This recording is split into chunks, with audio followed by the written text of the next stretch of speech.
Imagine this. It's December 21st, 2004. You're inside the 67th Combat Support Hospital in Iraq. And the doctors there, incredibly, they carry guns. Guns. Really? Yeah, because as officers in the U.S. Army, they have to wear sidearms. And they're treating Iraqi insurgents who are, like, spitting in their faces. Wow. That sounds intense. It is. And they're working in this cluster of tents and trailers on a bombed-out field, surrounded by blast walls. And the heat, I read about that. Oh, scorching. 120 degrees Fahrenheit. Hot enough, apparently, to make contact lenses stick to soldiers' eyes. Unbelievable condition. So right in the middle of all this chaos, Sergeant Edward Montoya Jr., an Army medic, he's heading for dessert in the mess tent. Dessert in that situation. Yeah, he normally avoids sweets, but it's Christmas in Iraq. He's feeling homesick, so he figures, cheesecake. Ah, okay. Comfort food. Right. And as his buddies are giving him a hard time about putting on weight, this man in an Iraqi security services uniform walks into the tent. Oh. He approaches a group of U.S. soldiers and detonates an explosive vest. Oh, my God. Montoya sees a flash, hears what he called the largest boom in the history of booms, and just dives under a table, pulling other soldiers down with him. Just absolute nightmare fuel. Exactly. A chaotic life-or-death situation. You'd think the odds of survival would be terrible. You really would. I mean, how does traditional medicine even cope with that kind of pressure? That's the thing, isn't it? Yet what's genuinely sort of counterintuitive here is that despite these unimaginable challenges, the severe injuries, the awful conditions, the constant danger, limited supplies, the actual combat mortality rates in Afghanistan and Iraq, they fell to surprisingly low levels. Surprisingly low. How low are we talking? That survival rate sounds, well, astonishing in that environment. It is remarkable. Only about 1 out of every 10 American soldiers injured in Afghanistan and Iraq died of their wounds. 1 in 10. Yeah. Which is, well under half the mortality rate compared to Vietnam. And compared to earlier wars. Oh, a world away. Think about the Revolutionary War. A staggering 42% mortality rate for injured soldiers back then. Wow. So, okay, obviously medical tech improved drugs, surgery, diagnostics. But you're saying there's something else. There is. Those advances are crucial, absolutely.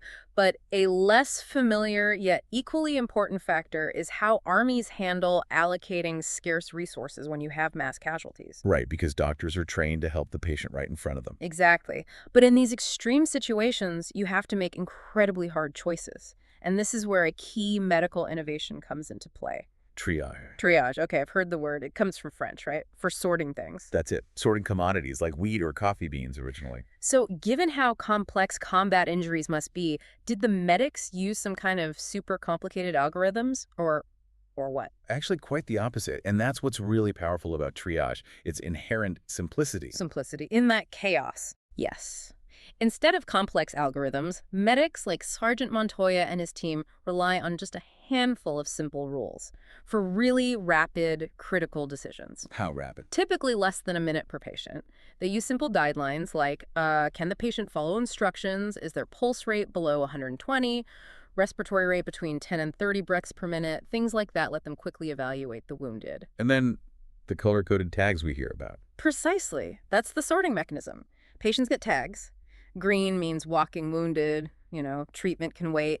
Black, for those unlikely to survive, they get palliative care. And red or yellow. Red or yellow means they need immediate or urgent attention.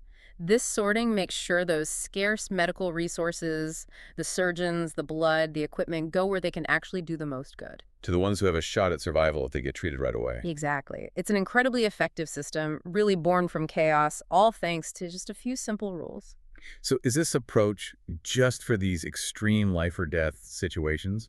Or does this idea of simple rules, does it show up elsewhere? That's what's truly fascinating. It's the surprising ubiquity of simple rules. You find them in vastly different domains. Like where? Well, they guide critical policy decisions. Think about how the Federal Reserve Board sets interest rates, or how California protects its marine wildlife, even how the U.S. president approves targets for drone strikes. Wow, okay. Big policy stuff. But about other areas? Beyond policy, yeah. Creative fields, too. Tina Fey apparently used simple rules to produce 30 Rock. No kidding. 30 Rock. Yep. And Elmore Leonard, the novelist, he used them to write bestsellers for over 60 years. The White Stripes recorded a critically acclaimed album in just 10 days using simple rules. That's incredible. Judges deciding bail. police figuring out if a suicide note is real. Yes, and even in nature, starlings flying in those amazing formations, crickets choosing mates, it's all based on simple rules. And sometimes, as you hinted, ignoring them can be tragic, like on Mount Everest or those terrible forest fires. Exactly. Ignoring a simple rule, like a turnaround time, can have devastating consequences. Which is why we're so excited to dive into this today. Our mission, really, is to explore how these simple rules, which sound almost too simple, actually provide a powerful weapon against the complexity that just seems to threaten to overwhelm us, in individuals and organizations in the modern world. Right. We're going to unpack what simple rules are, why they work so well, and, most importantly, how you can potentially apply them to your own life, your own challenges. It's a really practical concept, actually. But, okay, to really get why simple rules are so useful, we first need to face the problem they solve head on. What exactly are we talking about when we say complexity? Good question. Basically, we define complexity as arising whenever a system could be technical, social, natural, has multiple parts that are interdependent. Interdependent, meaning they affect each other. Precisely. Think about the human body or a beehive, maybe a soccer team, or the whole international banking system. They all have lots of components, lots of interdependencies, and they can change in unpredictable ways. And it's not just about having a huge number of parts, is it? There seems to be a specific kind of complexity that's the real beast. Exactly. There was this visionary thinker, Warren Weaver, from the Rockefeller Foundation, side note. He funded something like 15 Nobel laureates in molecular biology. Wow. Okay. Anyway, Weaver defined what he called disorganized complexity. And he recognized this messy middle ground where maybe, say, 20 or 30 components interact in unexpected ways. That messy middle ground. That sounds like where things get really tricky. That's where so many of today's critical scientific and social challenges live. Can you give us some examples of that messy middle ground in action? Sure. Think about the aging of cells, or global hunger, or remember the financial crisis in the late 2000s. Oh, yeah. The subprime mortgage meltdown. Exactly. That contagion spread like wildfire from high default rates, infected banks worldwide, triggered a huge economic downturn. That's a classic example. Numerous variables interacting unpredictably. And traditional, overly complicated solutions often just fall short in those cases. Right. And this is where simple rules really start to look appealing, because the traditional approaches often don't quite cut it, do they? You see these dense academic books on complexity. Fascinating maybe, but not very practical. Right. They don't tell you what to do. And then on the other end, you get self-help advice that might be well-meaning, but it often lacks real research grounding, especially for managing bigger systems. This is precisely where simple rules offer a fresh perspective, grounded in research. They actually seem to tame complexity better than overly complicated solutions in many cases. And what's really surprising, based on what I read, is that these rules aren't set in stone. They're not immutable. That's a key finding, yes. They can and should evolve based on new evidence, shifting goals, changed conditions. That adaptability is absolutely crucial to their power. It's amazing how widely this framework seems to apply. Where did this research on simple rules actually start? Well, it actually began back in the late 1990s. The initial spark came from looking at successful companies during the first internet boom. What were they doing differently? They weren't fighting all that new tech and market complexity with equally complex solutions. Instead, they'd take a really critical process like developing new products or prioritizing customers and manage that using simple rules. Uh-huh. So focusing on the simplicity. Exactly. That idea was first published in the Harvard Business Review, actually, as Strategy as Simple Rules. And the evidence started popping up outside of business pretty quickly, too. Absolutely. Take the Jesuits, for example. Back in the 1500s, they were a young organization. Right. Their incredibly rapid expansion across Europe, India, Brazil, Japan, they went from just 10 members to over 1,000 priests in only decades, was guided by a small number of simple rules. Very different from the hundreds of regulations older religious orders had. Fewer rules, faster growth. Interesting. What about finance? Yeah, in finance, research shows this simple 1N investment rule, basically just dividing your money equally across all available options, outperforms complex financial models over 80% of the time. 80%? Okay. Just by splitting it evenly. And it never loses money, theoretically, in those comparisons. And even high achievers, like executives in the Young Presidents Organization, the YPO group, they've applied these rules successfully to their personal lives, too. Okay, so the genius of simplicity really comes down to how these rules, which seem almost basic, actually lead to better results. All right, let's dig into that.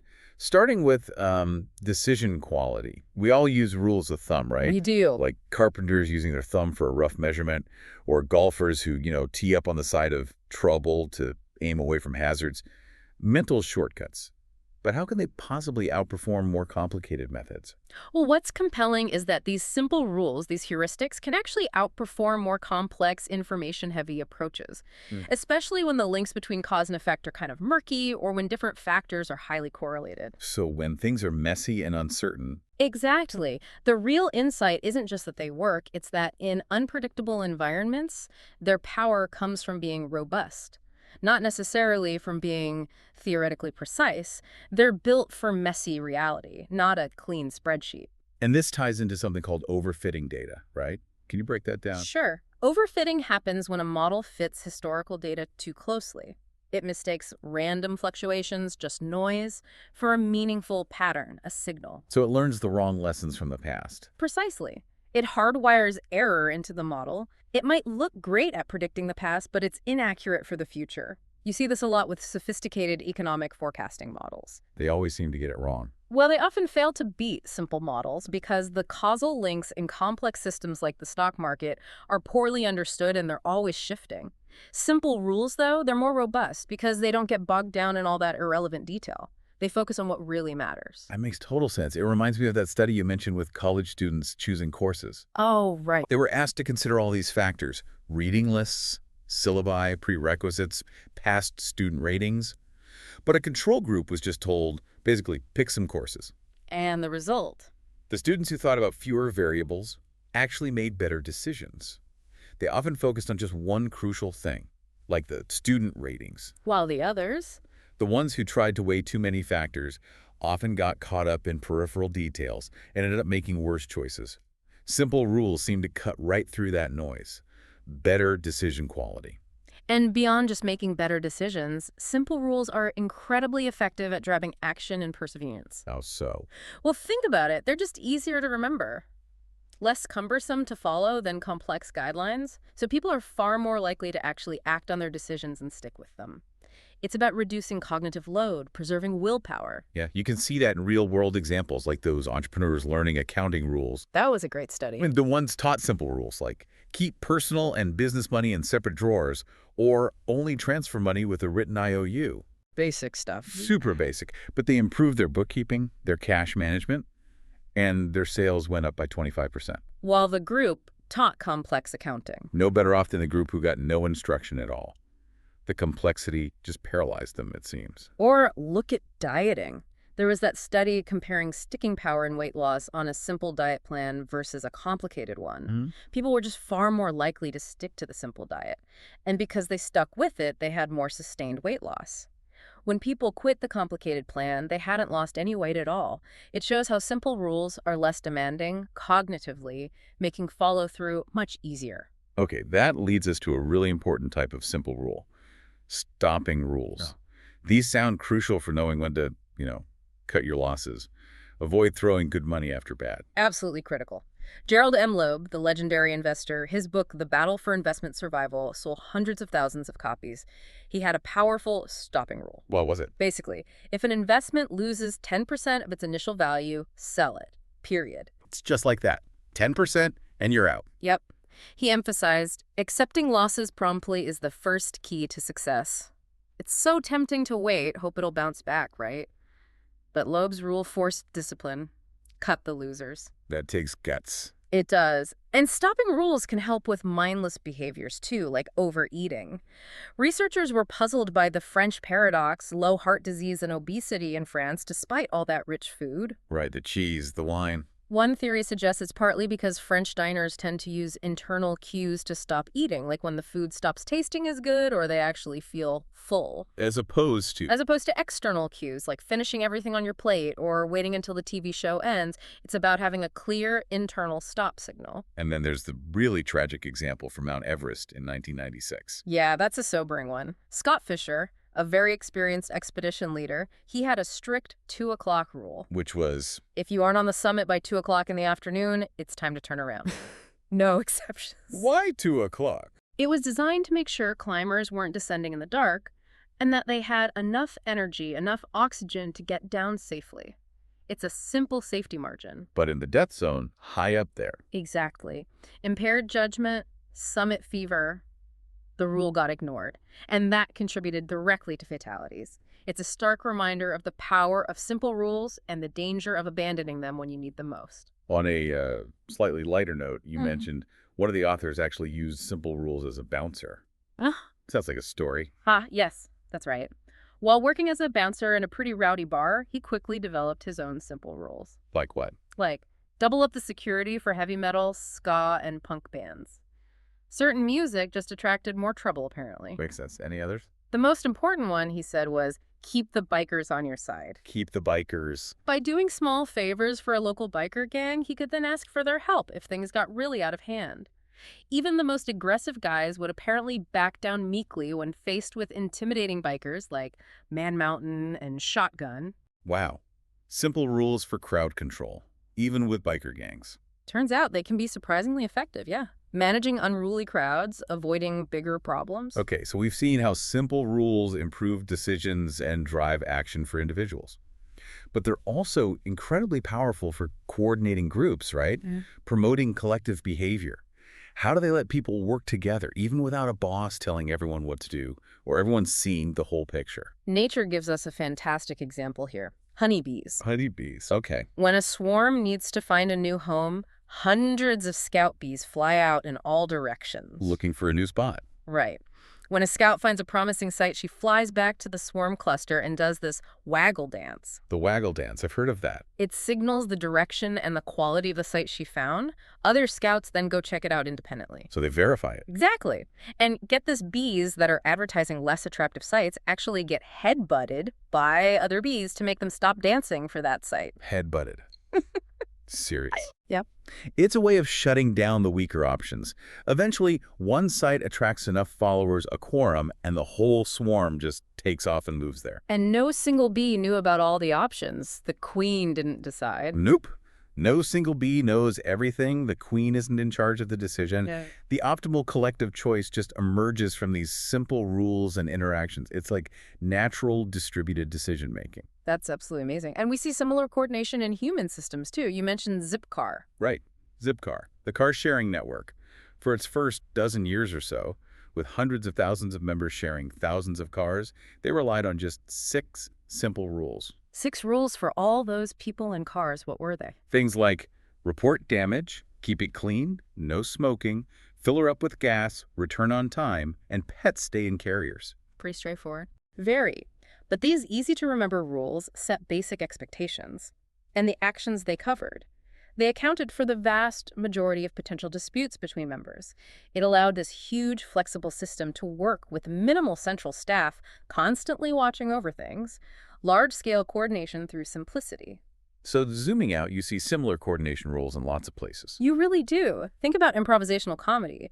Performers use rules like yes and. The yes and rule. Right. It allows them to build on whatever came before, weave unexpected ideas together smoothly, all without a script. Military mission command is similar, giving soldiers the objective and intent, but using simple rules to allow local adaptation without a rigid, detailed plan. Even informal rules. Yeah, like among stand-up comedians. The informal rule, don't steal jokes, evolved over time to protect their material within the community. It's all about creating shared understanding, guiding behavior, without needing complex hierarchies or contracts for everything. What's also interesting is how timing fits in. All right. Timing rules that clarify when to do something.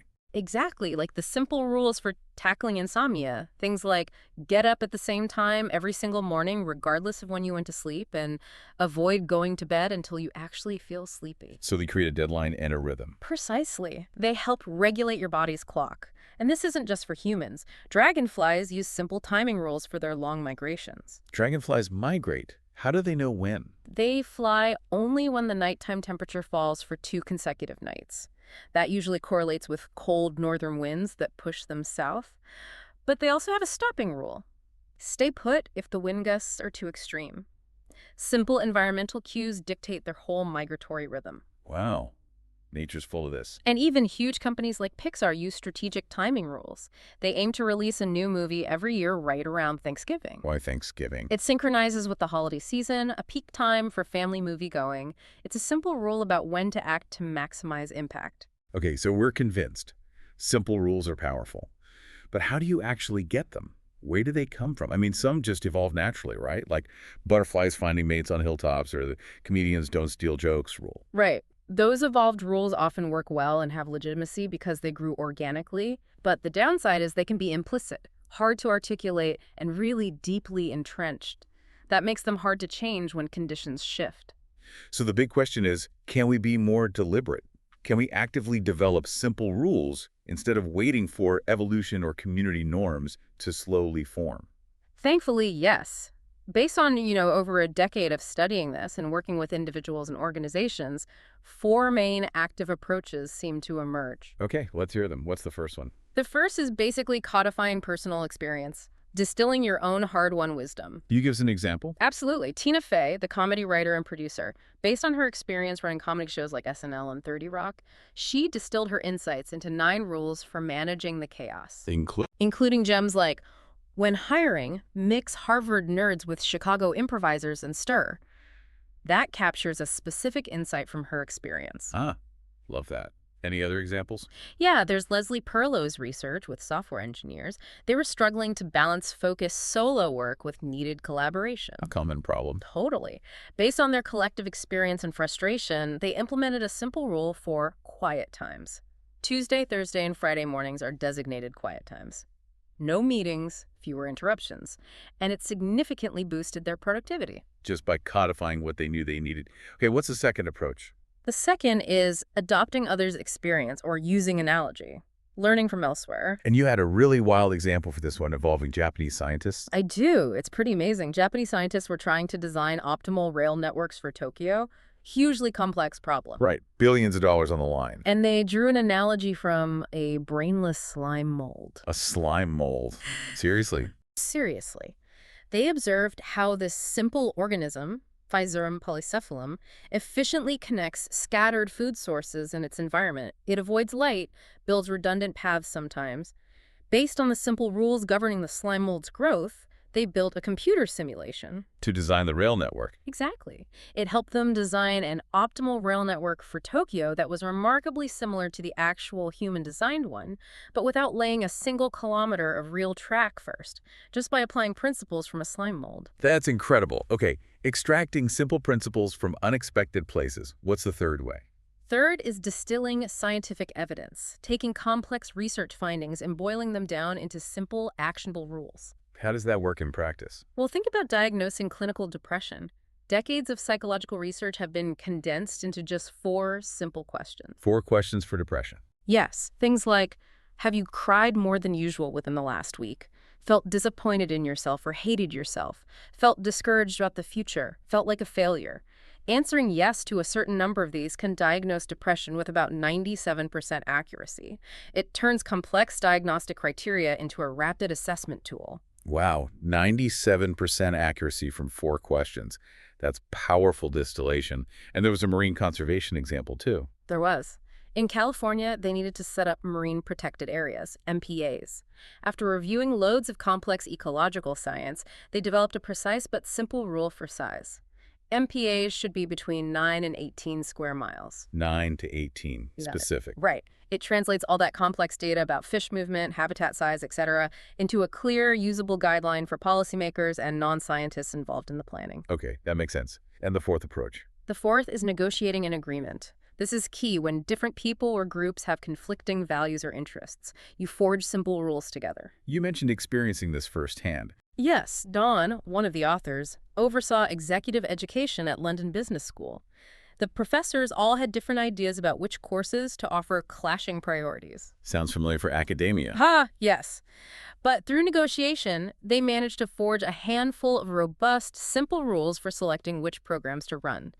And it led to significant growth in revenue and profit because the portfolio became more focused and strategic. So negotiation led to better strategy. Any other examples? NOAA, the U.S. agency, faced a similar challenge developing whale watching rules for endangered killer whales up in the Salish Sea near Seattle. Conflicting interests there for sure. Absolutely. You had the economic interests of the whale watch boat operators versus the conservation needs of the whales. Through a negotiated process, they developed simple rules like speed limits near whales, distance requirements that balance these competing aims. Okay, so codifying experience, using analogy, distilling science, and negotiation. 4 ways to get these rules. Now, bringing this all back to you, the listener, how can someone apply this to their own life? What's the first step to craft your personal strategy as simple rules? The very first step is to figure out what will actually move your own needles. What matters most to you? Moving your needles, explain that. You can think of it in 2 ways. Either raising the top needle, doing more of what brings you happiness, fulfillment, well-being, like spending quality time with family, contributing to your community, pursuing a hobby. Okay, more of the good stuff. Or you can focus on lowering the bottom needle, mitigating the things that cause problems or stress, like money worries, poor health, feeling overwhelmed at work. Less of the bad stuff. Exactly. So start by asking yourself, what part of your life do you most want to improve right now? What activities genuinely bring you the greatest joy? What causes you the most significant stress or frustration? Get clear on your needles. Once you've identified your needles, what's the next critical step? Is it just writing rules for everything? No, definitely not. The next crucial step is to identify your bottleneck. Your bottleneck. Yeah, the specific activity or decision or process that, if you managed it better with simple rules, would have the biggest impact on moving those needles you just identified. It's about finding the point of maximum leverage. Can you give an example of finding a bottleneck? Sure. Remember Don Sull wanting to lose weight? His first instinct was, I need to exercise more. That was the obvious thing. Right. But after actually tracking his habits for a bit, he realized his eating habits were the real bottleneck. That's where the biggest gains could be made with some simple rules. Exercise was important, but not the primary bottleneck for him. So don't just assume. Look at the data, look at your life. Exactly. Or, another example, an online dater realized that writing those initial messages to potential matches was his biggest bottleneck. It took up tons of time and wasn't yielding great results.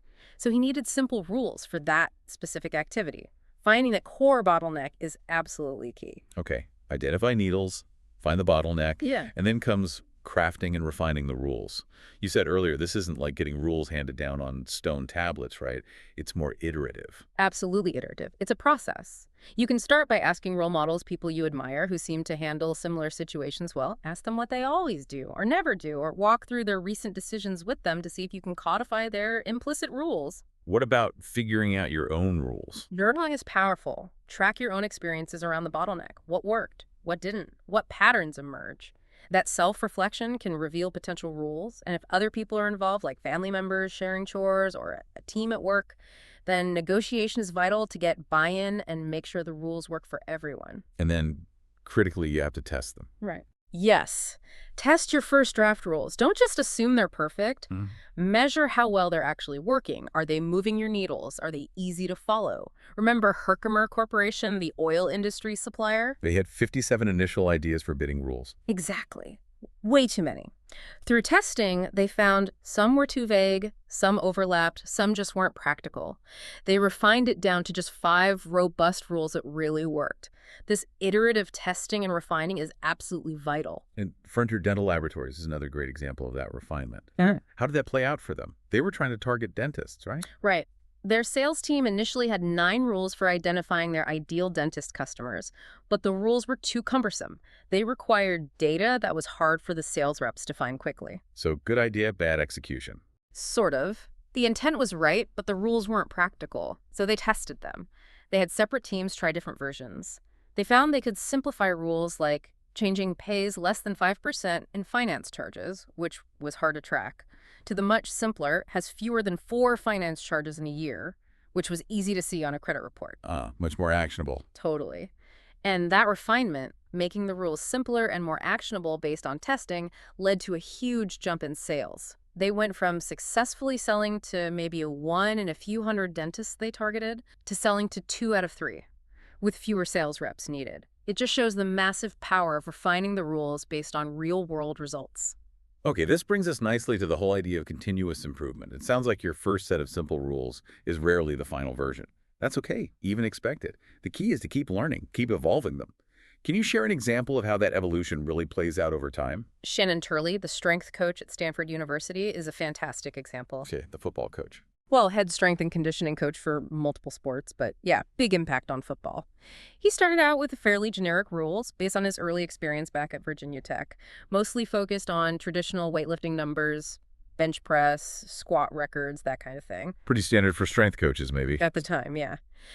But then he gained much more varied experience. He worked in minor league baseball with women's volleyball, men's wrestling, very different sports, different demands, different types of athletes. Oh, he saw different contexts. Exactly. And through those varied experiences, he learned to adapt and refine his simple rules.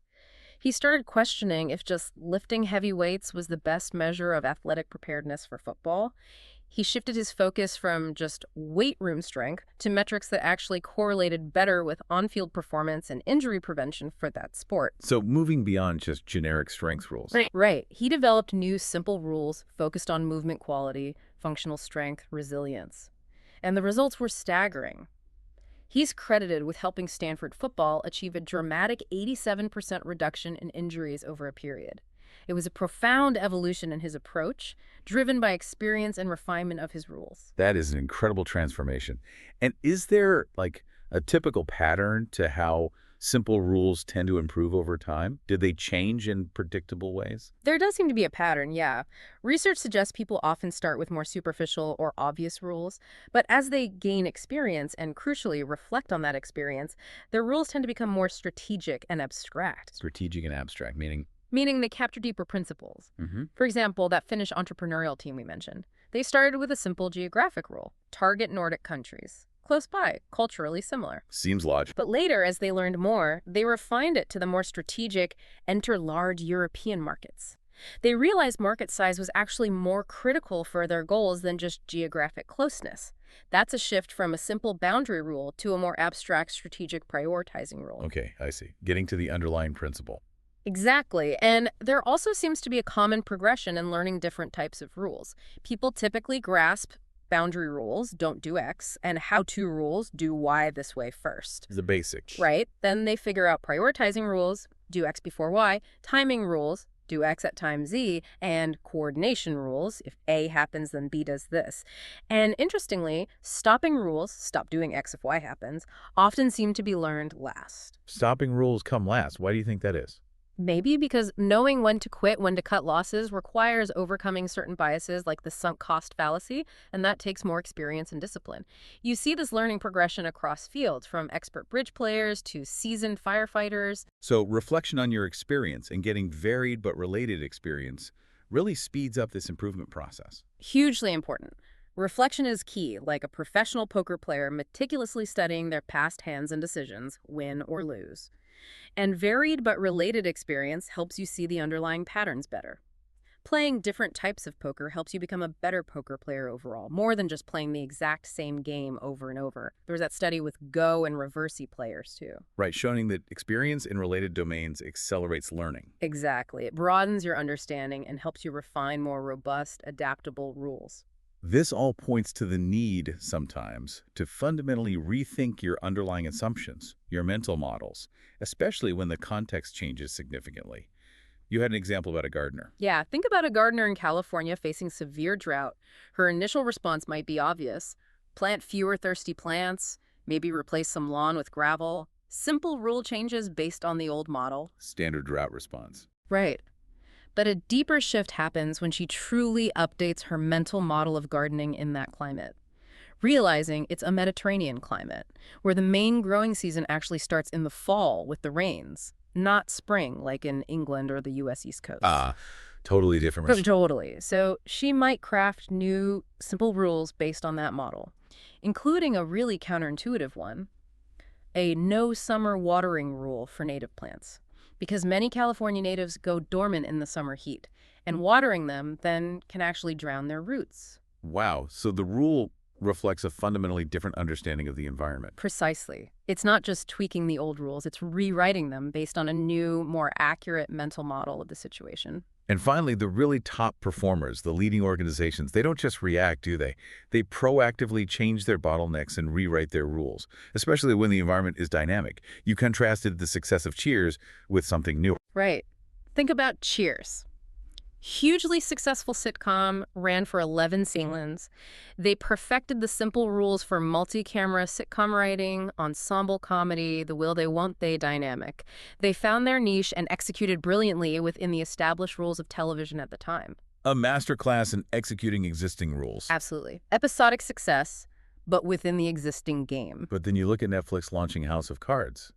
They didn't just try to make a slightly better Cheers, did they? Not at all. Netflix seemed to recognize that the media landscape was shifting dramatically. Revolutionary times called for revolutionary approaches. They didn't just tweak the old TV rules, they fundamentally redefined them by focusing on different, neglected bottlenecks. Like what? Well, for starters, they recruited A-list movie directors like David Fincher to direct TV episodes, which was highly unusual then. They bypassed the traditional pilot season model and committed to 2 full seasons up front, giving creators immense security and freedom. A huge commitment. Huge. And they aggressively acquired top talent writers, actors paying them top dollar, essentially applying their existing company rule of hire the very best, pay them top dollar, and leave them alone to this new creative venture. So different rules for directing, programming, commitments, talent acquisition. Exactly. Individually, maybe some of those rules had precedence somewhere. But collectively, their unique combination of rules for programming, directing, and talent produced something radically different in television. Just like the Oakland A's had to keep adjusting their Moneyball rules as rivals started copying them, Netflix proactively disrupted the industry by identifying new bottlenecks and writing a new set of simple rules to win. So wrapping this all up, it really feels like simple rules offer this powerful, almost elegant solution for dealing with the complexity that bombards us, right? They allow for both focus and flexibility, consistency and adaptation. That's a great way to put it. They show us that complexity isn't necessarily destiny. You don't have to be overwhelmed. You actually have tools, simple tools, to create meaningful change. Whether you're, a medic in a war zone, a CEO, or just trying to figure out what to have for dinner without decision fatigue. Right. The real aha moment here seems to be that you don't need more information or more complicated plans sometimes. You need better ways to filter, prioritize, and act. Distilling your approach into a few clear, actionable, simple rules can unlock that. It really can transform challenges into opportunities. So, to leave you, our listener, with a final provocative thought for your own deep dive. If the most successful organizations, the most effective individuals, consistently manage complexity by distilling their strategies into just a handful of clear, simple rules designed to move their critical needles. What is your biggest bottleneck right now? What's the one area where a bit more simplicity and focus could make the biggest difference? And maybe, just maybe, what's one simple rule you could craft, even just draft, this week to start changing that reality for yourself?